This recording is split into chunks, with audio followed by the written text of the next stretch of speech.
Some leaders leave footprints, others leave libraries. You're tuning into the Authors on Mission podcast, where industry giants become literacy legends. In every episode, we talk with authors who turn their brilliance into books that transform lives. I'm Danielle Hutchinson, your host and Chief Creative Officer at Authors on Mission. Welcome to your authorship experience.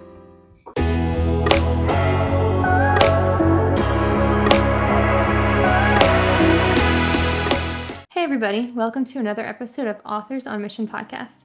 Today, picture this. You're standing backstage moments before addressing an audience of thousands, maybe even a country where you don't speak the language, yet somehow you know your message will transcend every barrier. Well, that's just another Tuesday for today's guest. Well, welcome to the Authors on Mission podcast. Today we're going to be chatting with Mitch Carson. He's the man who turned promotional products into profit-generating machines. He's shared stage with billionaires and royalty across 63 countries. He's mastered the art of transforming everyday entrepreneurs into media magnets. When Mark Victor Hansen needs a media placement, he calls Mitch. When international speakers need to command authority, they learn from Mitch also. So today's conversation is going to be truly fascinating because Mitch helps so many different people create media opportunities. He knows why some messages spread like wildfire while others fade into obscurity. So whether you're an aspiring author, an established entrepreneur, or anyone with a mission that really just needs that global audience, then you're going to hear all about how to make the difference and get the world's attention. So get ready because you're in for a treat today with Mitch Carson. Welcome to our show. Well, Danielle, thank you for having me on Authors on Mission. Of course, yeah, we're very happy to have you on, especially because what you do is particularly very, very important for all authors out there. Well, Mitch and I were chatting a little bit before the recording, and we both agree that it's very true that so many authors create a book, they get it published, but then they think that's the end of their work with it, right? But you cannot put a book on the shelves and expect it to sell without any help. So that's what Mitch is going to be here to help us out with. He's the pro. So I think this is a great conversation.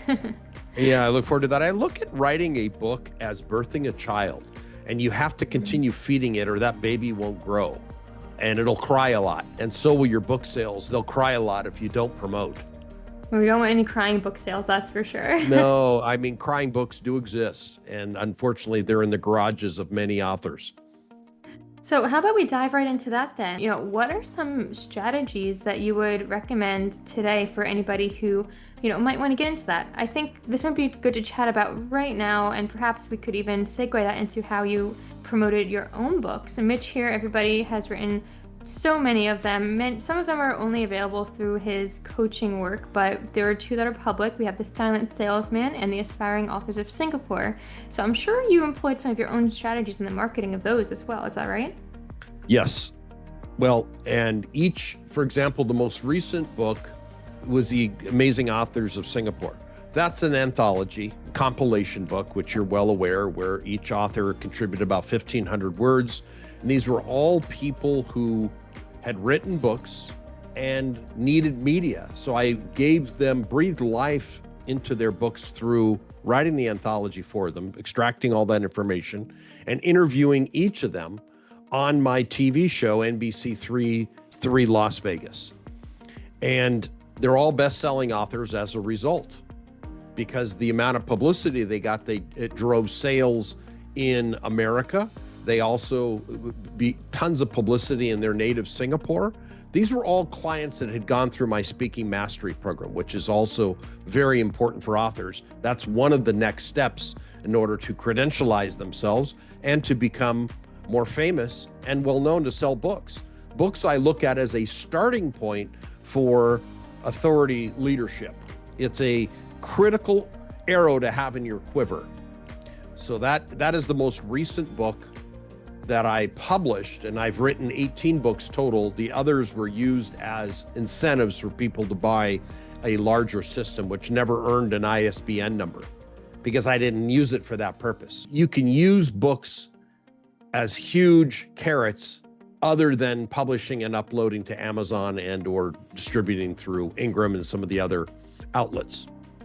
Wow. Well, first off, I love that metaphor that you said in the beginning of this. It's like a quiver for your arrow. Did I say that correctly? Yes, arrow in your quiver. Yes. I love Yes. that you said that though, because it's such a good analogy. It's like you got to hit that bullseye in order to really drive home the sales and get that audience that you're looking for. And you've really perfected that. And it's really cool that you were able to compile all of these stories of different authors into the book. I've noticed, when I was looking through it, each chapter does serve as a blueprint for triumph. Was there one particular blueprint that you think is stronger than others that perhaps you'd like to share with the audience today? Blueprint in terms of what an author can do, or Yeah, like success stories, I guess you could say. success stories. Well, and as I mentioned right out of the gate, most people, and you set me up to say this, to confirm it. So we are running in parallel. We're agreeing on this. I'll go back to this. When I was in college, when I wrote my term paper, oh my gosh, so much work. And back then, I'm going to age myself, Danielle, excuse me. We wrote by hand. And then I took the finished handwritten term project over to a typing service, typewriter, IBM Selectric, and they typed it. And then the last thing I wanted to do was proofread it again.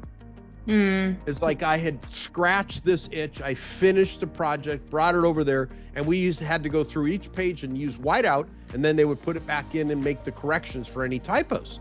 This is before autocorrect and the beauty of Bill Gates's inventions or Steve Jobs' inventions. So this was before that time where we had to do this. But the extra effort gets the A.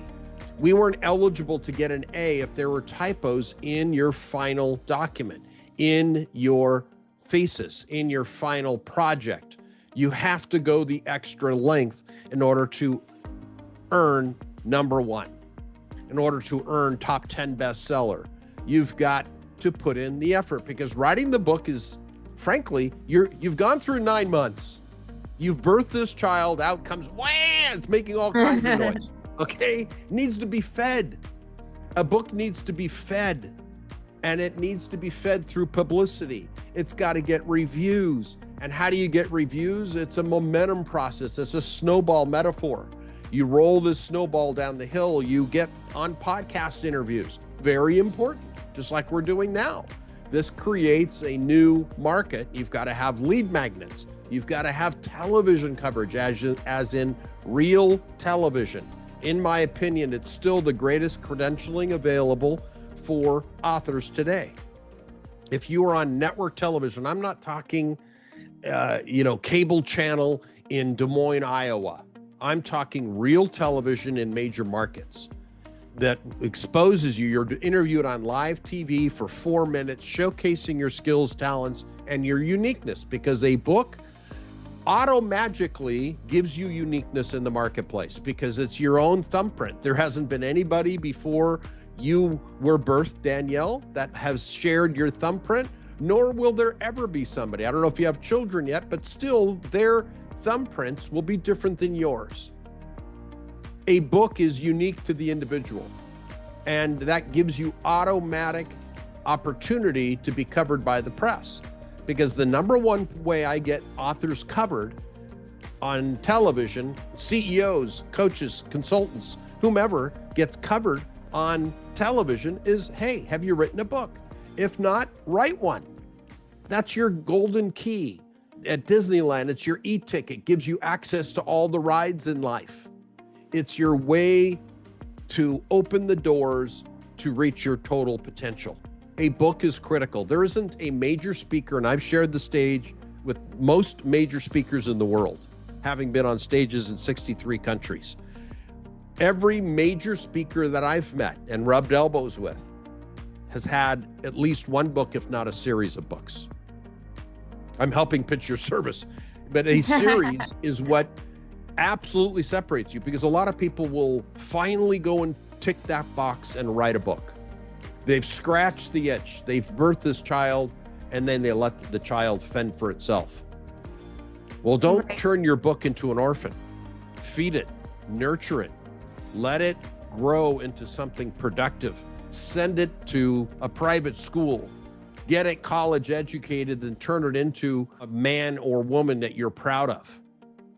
That's what happens when you properly nurture a book, is you ascend through the authority process. You get stages, both online, offline, in person, recorded, podcast, television, network radio stations, internet radio stations. It all opens up. A book has changed my life. When I used The Silent Salesman, I had a group of speakers that I guaranteed television in Dubai on CNBC, and then we went over to speak in the country of Bahrain. I'll tell you the story and how powerful a book is, because nobody did this. I had 38 speakers with me, all of whom I trained through my speaking mastery program. Some of them were major names, but they wanted the media coverage, and they were all authors, by the way, and they knew the value of books because it separated them from everybody else. You can't claim authority without having written at least one book. So I used my book, The Silent Salesman, that I had written years before. It was a bestseller, published by John Wiley & Sons, so it wasn't self-published. It was picked up by a major New York publisher. Actually, they're out of New Jersey now, I think Hoboken. But they were considered a New York publisher. And in attendance was a man from the royal family. He was a prince, and he was also the governor of Bahrain, the country of Bahrain. Small country, but adjoins Saudi Arabia. Big, wealthy country. He was in attendance. He was surrounded by these scary looking bodyguards with beards and mustaches. Big guys under the wraps. And it was my turn to speak. Several of my speakers had gone on beforehand, and they gave their 5-minute presentation. We were recording. The TV stations were in the back of the room in the conference hall where we were.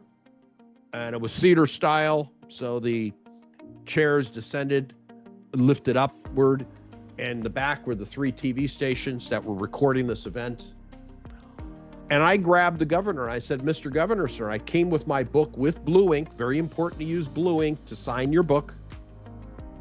And I turned it around and I said, "May I shake your hand, sir? Because you're not supposed to touch royalty." But I asked him permission in front of a live audience. His bodyguards were giving me that serious look. But I was no threat. They can read threats. So I asked him to stand up, please. And I turned him like a top, spun him around, did a 180 with the royal family member. Remember, this is royal family, so I'm touching him, which is a no-no in most circles of royalty. But I spun him around, pointed him to the back of the room where the TV cameras were. I signed the book. I said, "May I gift you a copy of my book, Mr. Governor?" He said, "Yes, of course." So I gave him a copy of my book. What do you think happened to sales of my book on that particular day outside of the United States? Do you think I got sales, or do you think it stayed flat? And this was years after my book had been published, 8 years later. This was 2016. My book was published in 2008. All of a sudden I had a spike in sales internationally. Now, here's what's unique about that culture and why I share this story. I was the only one out of 38 speakers that took the opportunity to leverage my book and use it as a wedge for me to touch a royal family member and gift him something publicly. Now, in the Arab culture, they have to reciprocate or they lose face. So what did he do as a result of this? He read the book overnight, and we're talking over 300 pages, over 50,000 words of content. You know that, you're in the publishing world. That's a lot to read in a night. He felt compelled, motivated, and obligated to read the book cover to cover. So when he invited all of us to the royal palace as a result of me gifting him this book, all of my speakers got to go to the royal palace for an afternoon tea with tea and dates, which is the custom in the Arab world. He then barked back at me of what he liked inside my book. Sat next to me in the royal palace because he wanted to share that he had read it. He knew the book better than me. I'd written it years before and already forgotten what I wrote. It was a long time ago. But he recited quotes throughout the book, pages throughout the book. That's what a book potentially can do for you and authors. It's all built on how you use it And in this particular case, I had a huge wedge of cheese that fed him, and he then fed all 38 of our speakers to attend an afternoon tea at the Royal Palace. Wow. Yes. Well, please go ahead and take a sip of water or something. Take a big breath. That was a huge amount of information all at once there, but a lot of really good content, and everything that you just described only goes to show just the true extent of how much marketing can impact your book and the influence your book makes. If you're listening today, everybody, what Mitch has done is remarkable. But I mean, if you employ some of the strategies that he's offering to you, you can certainly kind of follow in those footsteps as well. I'm sure, get on those stages, meet those prominent figures just as he has. It's incredible stuff. And Mitch, one other thing too, I love your use of metaphors. You keep, rattling them off. I'm like, where is he coming up with these things? But any writer, it's so important to use them in order to really relate to the listeners or readers and to get your point across. So thank you for all that. That was incredible. You're welcome. So all of that being said, you have these books out, you have your coaching programs. I'm wondering, what else is on the horizon for you? If, for example, our listeners today just heard a ton of amazing wisdom, what else can they be on the lookout for to, stay in the know and up to date? For example, where can they reach you, and what is new for them to look forward to? Well, if somebody wants to take their book and gain exposure on network television, I'm a show host on NBC in Las Vegas. My show is called Amazing Authorities, where I interview experts, all of whom are authors, just like your audience.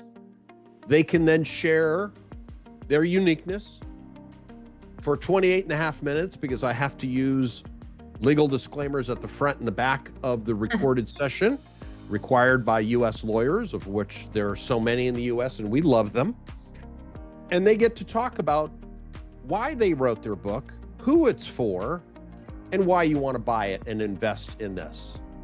So you can create your own tribe of following. Now, why is television important? Why did I spin the governor like I shared before? Because I knew TV was in the back of the room. I am a media machine. In any city I go to, I make sure I get covered by television. I reach out and make it happen. I know how to leverage what I've done and my expertise to get TV interested in me, because how do you get media interested in you? Become interesting. So they are interested in you. Become interesting, so television is interested in you. It is easier than you think, but it's also extremely hard if you don't know what you're doing, because they get offer sheets from publicists all day long. Here, I've got a client that owns the pizzeria. You want to put him on your TV, and he knows how to spin a pepperoni like nobody else. That's a harder sell than Danielle's written a best-selling book, international bestseller. She's a bestseller in the United States, UK, Germany, and India, some of the biggest markets in the world, on Amazon. All those, you have to spin it, make them thirsty so they want to drink. They want to drink up your information, your expertise. Dangle the carrot, make the donkey chomp. Okay. Other people eat carrots as well, I for one. But dangle that carrot. Make yourself interesting. So the media booking agent, because it's not the producer, it's the booking agent.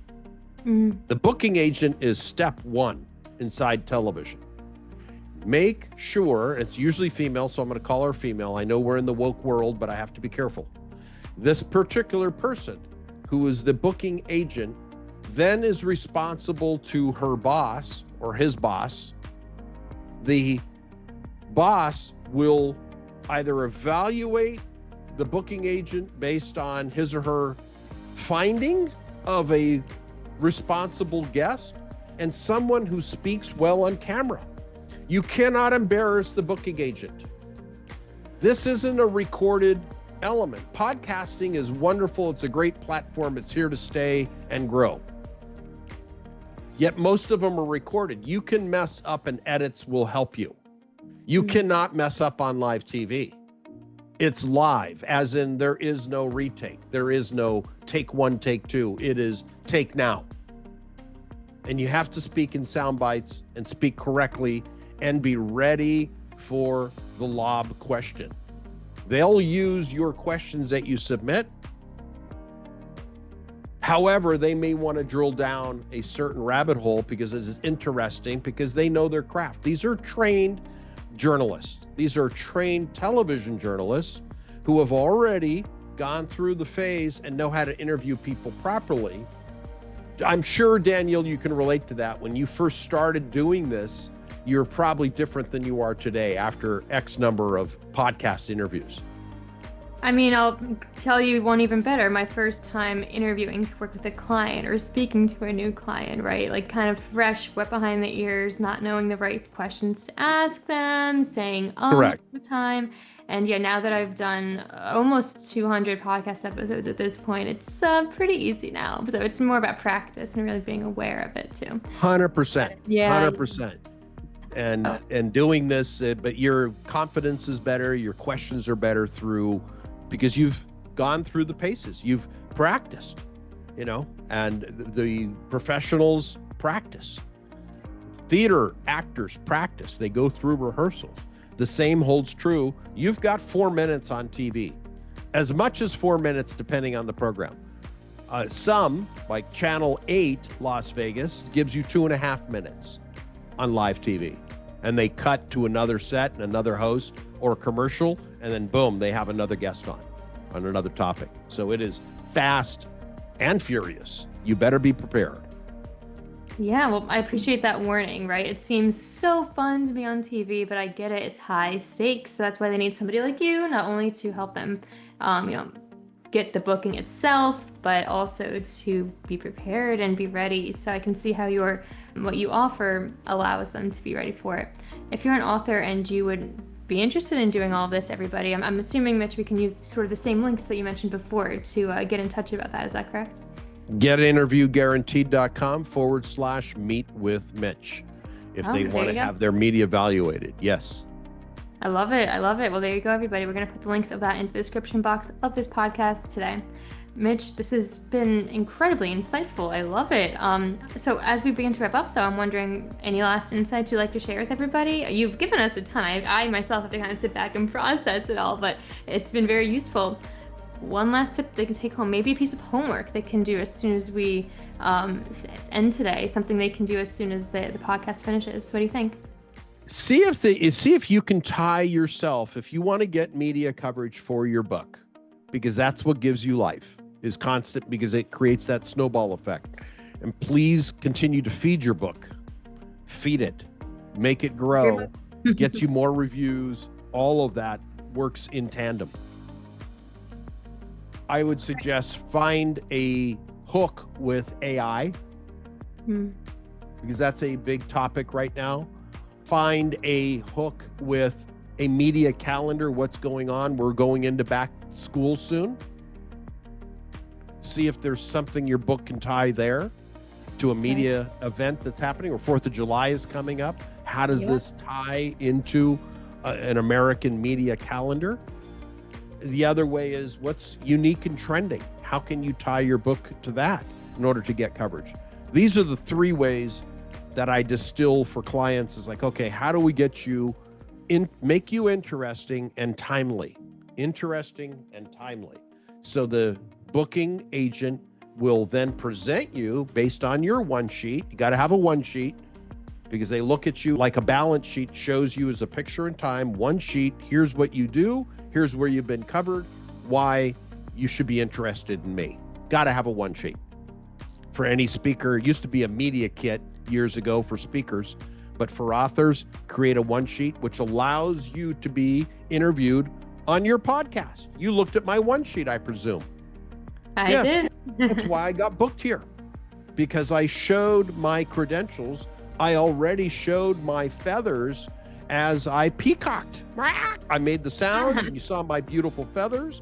That attracted your attention, and I got booked. I earned my spot with you today, Danielle, because I peacocked, absent the noise, the annoying noise that peacocks make. So Well, look hey, at I love how it. can Here you, you go with your metaphors again, but it's a good yeah, one too. You got yeah, to TikTok to get those bookings. I get yeah, it. So no, those are amazing tips, and I'm happy that you're also told us about what you need to have prepared. Not just to practice your responses, but you need that media kit. You need to shine. You need to make yourself somebody they want on the show. So that's sure. some stuff right there. Thank you so much for offering that to us. It's something that every author should consider. Your book, again, everybody, does not just stop when you publish it. It's if you want it to succeed, if you want people to read it years down the line, you too have to continue breathing life into it years down the line. So I appreciate all of this, Mitch. It's been a real pleasure chatting with you today. You really do know your stuff. Well, thank you for having me as a guest on your show, and I wish you all the continued success. I love that. Thank you. And to all of our listeners today, remember your experience means nothing if people don't discover it. So Mitch has really taught us about, how important it is to have valuable knowledge, but also to present it the right way and to get that coverage. It's all about strategy, positioning, understanding what makes you shine, as Mitch said. So everyone, if today's conversation did spark something in you, if you're ready to stop being a secret, start being the recognized authority. You deserve that. You have a book, you have a great message, people need to read it. So just like Mitch said, go ahead and start preparing today. Get yourself out there, click on the links in the description box and take that first step. So until next time, keep building, keep sharing, and keep pushing the boundaries of what's possible. Guys, your mission matters, and this world is waiting to hear from you. This has been another episode of Authors on Mission podcast. I'm your host, Danielle Hutchinson. We're here chatting with Mitch Carson, and we'll see you next time on Authors on Mission. Have a great day. This is Danielle Hutchinson reminding you that somewhere, someone needs the book that only you can write. Visit authorsonmission.com to start your legacy. Until next time, keep leading, keep inspiring, and keep thinking in chapters. Have a great day.